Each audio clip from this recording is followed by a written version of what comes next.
Good morning everyone. आज के online class में आपका स्वागत है। आज हम एक्सरसाइज से शरीर पर पड़ने वाले या एक्सरसाइज से हमारे पूरे जो ऑर्गन्स हैं उस पर पड़ने वाले प्रभाव के बारे में चर्चा करेंगे। जब कभी हम एक्सरसाइज करते हैं तो हमारे शरीर के मोस्टली ज़्यादातर हिस्सों पे कुछ ना कुछ प्रभाव ज़रूर पड़ता है, तो हम उसी के बारे में आज चर्चा करेंगे। आज के क्लास में हम हृदय परिसंचरण तंत्र पर एक्सरसाइज का पड़ने वाले इफ़ेक्ट या प्रभाव के बारे में हम चर्चा करेंगे। प्रशिक्षण के प्रभाव को जानने से पूर्व तो ट्रेनिंग का हृदय पर क्या प्रभाव पड़ता है, इसको जानने से पूर्व हम तंत्र परिसंचरण तंत्र की उसके कार्यों के बारे में जानना अति आवश्यक है। यह हृदय परिसंचरण तंत्र दो शब्दों से मिलकर बना है। कार्डियक का संबंध जो है हृदय से है और वेस्कुलर का संबंध है धमनी और शिराओं से। धमनियाँ शुद्ध रक्त को शरीर के विभिन्न भागों में भेजती हैं, जबकि शिराएँ अशुद्ध रक्त पूरे शरीर से हृदय की तरफ लाती हैं या हृदय में लाती हैं। इसका अर्थ यह है कि धमनियाँ शिराएँ द्वारा रक्त परिसंचरण की प्रक्रिया पूर्ण की जा रही है। तो जो रक्त परिसंचरण की प्रक्रिया है धमनी और शिरा के माध्यम से पूर्ण किया जाता है। इस प्रकार के तंत्र को रक्त परिसंचरण तंत्र या ब्लड सर्कुलेटरी सिस्टम कहते हैं। किसी खिलाड़ी के जीवन को बनाए रखने के लिए विभिन्न प्रकार की शारीरिक क्रियाएं हेतु शरीर रक्त के माध्यम से ऑक्सीजन ग्रहण करती हैं। ये शरीर की क्रियाएं पूर्ण रूप से या आंशिक रूप से खेल क्षेत्र में हो सकती हैं। तो रक्त शरीर में कार्बन डाइऑक्साइड और ऑक्सीजन के लिए मुख्य वाहक का काम करता है। रक्त वाहिनियाँ हृदय की ऑक्सीजन युक्त को ले जाने और रक्त संचरण के लिए जिम्मेदार होती हैं। जो रक्त वाहिनियाँ हृदय से दूर शुद्ध रक्त ले जाने का कार्य करती हैं और जो वाहिनियाँ हृदय की ओर से अशुद्ध रक्त के लिए जिम्मेदार होती हैं।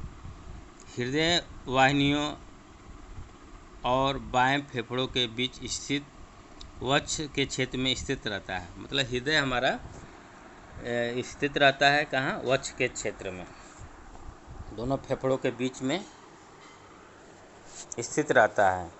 तथा पसलियाँ स्टर्नम और मेरुदंड द्वारा हृदय की रक्षा की जाती हैं। हृदय एक गुंबदकार आकार की आकृति का बना होता है। इस हृदय का 3/4 भाग स्टर्नम के बाईं ओर और 1/4 भाग स्टर्नम के दाहिने ओर पड़ा हुआ होता है। लेकिन महिलाओं में हृदय का आधा भाग स्तन के ऊपर उभरे हुए भाग के बीच स्थित रहता है। अब हृदय के वजन की बात करें तो हृदय का वजन लगभग 8 औंस से लेकर 9 औंस के बीच होता है। यह हृदय 2 खंडों में बटा होता है। मतलब इसका जो वजन होता है 8 से 9 अंश का होता है और हृदय जो है हमारा जो दिल है वो 2 खंडों में बटा होता है। ऊपरी खंड में पुनः 2 भाग होते हैं। ऊपरी जो ऊपर का हिस्सा होता है वो 2 भाग में पुनः विभक्त होता है, जिन्हें दायां और बायां आलिंद या आर्सिकल कहते हैं। नीचे वाला भाग 2 भागों में विभक्त होता है, जिन्हें क्रमशः बायां और दायां निलय। तो जो हमारा हृदय है मुख्यतः 4 भागों में बटा रहता है, ऊपर के 2 हिस्से और नीचे के 2 हिस्से। ऊपर आ रहे हिस्से को आलिंद और नीचे वाले हिस्से को निलय कहते हैं। दाहिने आलिंद के साथ जुड़ा होता है और बायां निलय बाएं आलिंद के साथ जुड़ा होता है। इस प्रकार के जोड़ों को आर्टियोरियो वेंट्रिकुलम वाल्व, ट्राइस्पीड और बाइस्पाइड वाल्व कहते हैं। इन वालों को रक्त परिसंचरण में विशेष भूमिका होती है। तो हम आप बात करेंगे तो ट्रेनिंग के दौरान जो हमारे हृदय पे या रक्त परिसंचरण तंत्र पे जो प्रभाव पड़ता है, हृदय परिसंचरण तंत्र पे जो प्रभाव पड़ता है वो निम्न प्रकार से पड़ता है। तो होता है तीक्ष्ण परिवर्तन, जो परिवर्तन जो तुरंत दिखाई देता है, और जो दीर्घस्थायी परिवर्तन, मतलब दीर्घस्थायी मतलब उसके कई ट्रेनिंग के इफेक्ट को मतलब लंबे समय तक दर्शाता है। तो सबसे पहले हम हृदय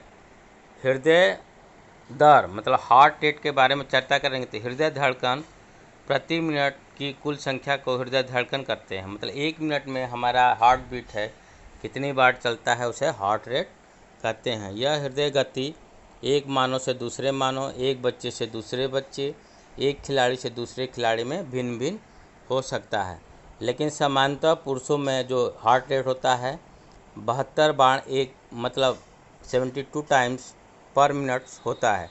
स्त्रियों में यह दर पुरुषों की अपेक्षा थोड़ा अधिक होता है। हृदय गति निम्नलिखित कारणों पर निर्भर करती है, जैसे कि आयु है, चयापचय दर है, मेटाबॉलिज्म है, श्वसन है, आसन है, लिंग है और संवेग है, वातावरण है। इस सब का भी प्रभाव हृदय दर पे पड़ता है। जो हृदय दर है उनका विवरण संक्षिप्त रूप से इस प्रकार है। जनन के समय हृदय दर होता है, जो बच्चों का जो हृदय दर होता है 140 से 160 धड़कन प्रति मिनट। अप्रशिक्षित महिला पुरुष का जो खिलाड़ी नहीं है सामान्यतः हैं, उनका जो हृदय रेट है हार्ट रेट है 60 से 80 धड़कन प्रति मिनट। और जो प्रशिक्षित खिलाड़ी हैं, जो जिनका कार्डियोवास्कुलर सिस्टम बहुत अच्छा है, जो लंबे ड्यूरेशन तक एक्सरसाइज करते हैं, उनका जो हृदय दर है 40 से 45 मिनट प्रति धड़कन है, मतलब कि 40 से 55 बीट पर मिनट, मतलब कि सबसे कम खिलाड़ियों का हार्ट रेट होता है जो लंबे ड्यूरेशन के वर्क हैं। अगर वही कम ड्यूरेशन के वर्क करने वाले हैं जैसे स्प्रिंटर हैं, तो उनका थोड़ा सा ज़्यादा होता है लॉन्ग ड्यूरेशन करने वाले खिलाड़ियों की अपेक्षा। तो हम अब बात करेंगे। तो अभी हमने हार्ट रेट के बारे में बात की है, जिसमें कि जो प्रशिक्षित खिलाड़ी रहते हैं उनका हार्ट बीट कम होता है, जो अप्रशिक्षित खिलाड़ी रहते हैं उनका थोड़ा ज़्यादा होता है, और जो समानता खिलाड़ी नहीं रहते हैं जैसे महिला पुरुष हैं उनका 1 मिनट में 72 बार हार्ट बीट होता है, और ये बच्चों में और ज़्यादा होता है। अब हम बात करेंगे कार्डियक आउटपुट, मतलब अब हम बात करेंगे आयतन आघात आयन स्ट्रोक वॉल्यूम के। तो स्ट्रोक वॉल्यूम क्या है? स्ट्रोक वॉल्यूम है कि जो हमारा जो ब्लड का जो मात्रा है एक बार में, एक धड़कन में जितनी ब्लड की मात्रा विरामा जो हमारे हृदय से निकलता है उसे स्ट्रोक वॉल्यूम। व्यायाम के समय आघात आयतन की मात्रा बढ़ती है। तो आघात आयतन रक्त की वह मात्रा है जो एक आघात या एक धड़कन द्वारा हृदय से बाहर की ओर ढकेला जाता है या निकलता है।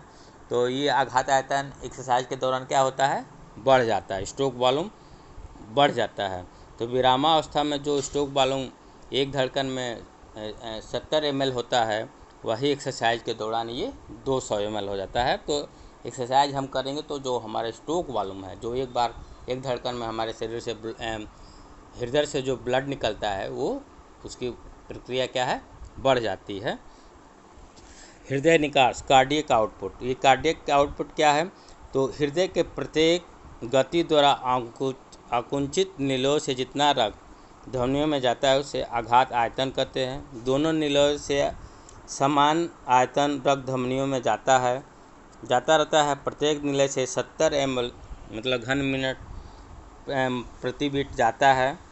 और जो ये आघात आयतन है सामान्यतः 5 से 6 लीटर एक मिनट में निकलता है प्रति मिनट, मतलब 5 से 6 लीटर ब्लड हमारे धड़कन से हमारे हृदय से बाहर की तरफ आता है, मतलब पूरे शरीर में 1 मिनट में 5 से 6 लीटर, अर्थात रक्त की वह मात्रा जो प्रत्येक निलयी संकुचन द्वारा हृदय से बाहर की ओर फेंकी जाते हैं उसे हृदय निकास कहते हैं।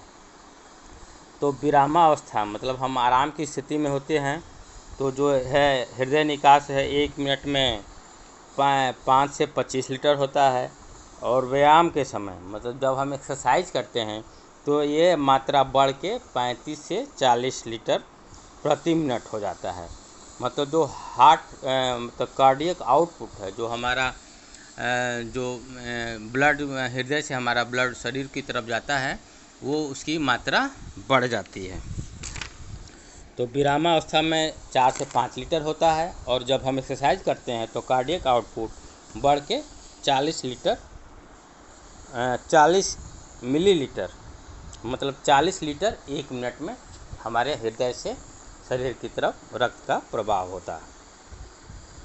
और रक्तदाब है तो रक्तदाब ब्लड प्रेशर, रक्त वाहिकाओं में रक्त परिसंचरण के समय रक्त वाहिकाओं जिसे रक्तदाब कहते हैं, यह रक्तदाब मुख्य रूप से निम्न प्रकार होता है।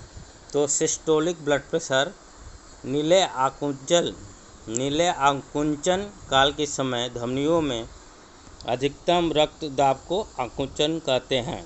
और देखो ये जो रक्तदाब है 2 तरह से होता है, एक सिस्टोलिक होता है, एक डायस्टोलिक होता है।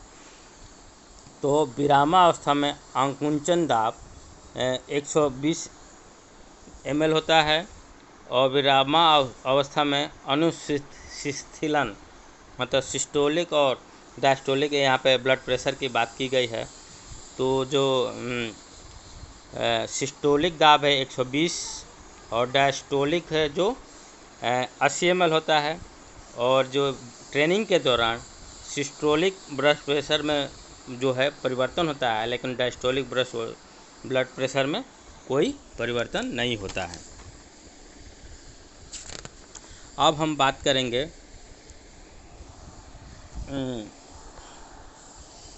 कार्डियक क्षमता की, हृदय की वह क्षमता। तत्वार हृदय के आयतन में, हृदय का आयतन मतलब हमारे हृदय में कितना आयतन समाहित होता है, अर्थात व्यायाम के परिणाम स्वरूप हृदय का जो आयतन है वो बढ़ता है। तो विरामावस्था में हृदय का जो आयतन होता है 11.3 ml, मतलब इतना है जो पर किलोग्राम बॉडी वेट, मतलब 1 किलोग्राम में इतना 11.3 मिलीलीटर होता है। वहीं जब एक्सरसाइज करते हैं व्यायाम के दौरान यह जो होता है बढ़ के 20 मिलीलीटर पर बॉडी ग्राम वेट हो जाता है। एक अच्छे जो खिलाड़ी होते हैं उनकी भी ये यहाँ क्षमता बढ़ी हुई पाई जाती है। तो ये जो अच्छे खिलाड़ी होते हैं उसमें ये जो आयतन है वो बढ़ के 14 मिलीलीटर हो जाता है। अब हम बात करेंगे हृदय से शरीर विभिन्न, मतलब जब हम एक्सरसाइज करते हैं तो सभी शरीर के विभिन्न पार्टों में जाने वाले ब्लड के बारे में हम अब बात करेंगे। तो एक्सरसाइज के दौरान जो होता है हमारा जो ब्लड का ट्रांसमिशन है किस अंग पर कितना होता है, इसके बारे में हम चर्चा करेंगे। तो हम सबसे पहले दिमाग मांसपेशियों के बारे में बात करेंगे, मसल्स के बारे में बात करेंगे। तो विरामावस्था में ये जो होता है 1200 मिलीलीटर पर मिनट होता है, जबकि एक्सरसाइज के दौरान ये बढ़ के 2200 मिलीलीटर पर मिनट हो जाए। अर्थात व्यायामावस्था के दौरान मांसपेशियों में रक्त का पूर्ति की मात्रा बढ़ जाती है। उसके बाद हम ब्रेन की बात करें या मस्तिष्क की बात करें तो इस पर कोई प्रभाव नहीं पड़ता है। विरामावस्था में भी 750 ml पर मिनट होता है, और एक्सरसाइज के दौरान भी ये अवस्था सेम रहती है। गुर्दे मतलब किडनी की बात करें तो विरामावस्था में जो ब्लड का ट्रांसमिशन जो किडनी में पहुंचता है वो 1100 मिलीलीटर, मतलब आराम के दौरान जो किडनी में हमारा जो रक्त पहुंचता है वो 1100 ml होता है, जबकि एक्सरसाइज के दौरान ये मात्रा घट जाए। अर्थात व्यायाम के दौरान हृदय से गुर्दे को रक्त पूर्ति की मात्रा, मतलब जो रक्त हमारी आपूर्ति होती है वो कम हो जाती है। आंत में स्टेंट्स में तो वो भी यहाँ पर देखते हैं कि ये तो किडनी में कम होता है, आंत में कम होता है, और त्वचा में लगभग बराबर रहता है। त्वचा में जो होता है 500 ml होता है, और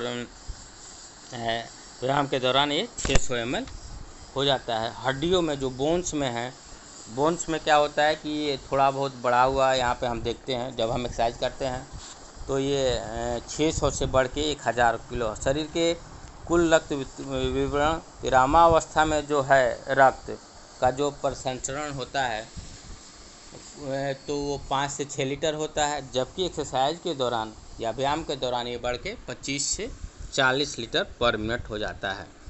तो आज हमने हृदय परिसंचरण तंत्र के इफ़ेक्ट का ट्रेनिंग पे क्या प्रभाव पड़ता है, या अर्थात जब हम एक्सरसाइज करते हैं तो हमारे किन किन भागों पे ट्रेनिंग का क्या क्या प्रभाव पड़ता है।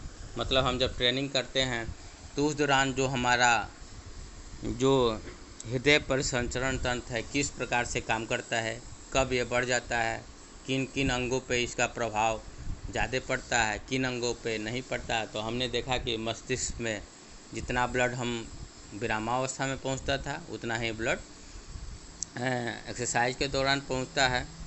तो इस प्रकार से अगर हम ट्रेनिंग करते हैं तो जो हमारे ब्लड कॉर्पल्स हैं वो ऑक्सीजन को कैरी करते हैं और पूरे शरीर में ऑक्सीजन की मात्रा की पूर्ति इन ब्लड के माध्यम से किया जाता है। तो ये एक्सरसाइज इसके माध्यम से मैं आप सभी को बताना चाहूँगा कि एक्सरसाइज बहुत ज़रूरी है, जिससे कि ऑक्सीजन की आपूर्ति हमारे पूरे शरीर में पहुंच सके, जिससे कि हम स्वस्थ रह सकते हैं। और ये कोरोना काल में जो कोविड-19 में संक्रमित हैं तो इसमें ऑक्सीजन के लेवल को बढ़ाए रखने के लिए, ऑक्सीजन की मात्रा को बढ़ाए रखने के लिए आपको निरंतर ही इंडोरेंस टाइप का वर्क या एरोबिक एक्सरसाइज करते रहना चाहिए, जिससे कि आप स्वस्थ रहें। तो आज के क्लास में हमने हृदय परिसंचरण तंत्र के बारे में एक्सरसाइज के दौरान पड़ने वाले प्रभाव के बारे में चर्चा किया है। तो आप इसको विस्तृत रूप से अध्ययन करेंगे और इसका लाभ उठाएंगे। बहुत बहुत धन्यवाद। आज के क्लास में बस इतना है।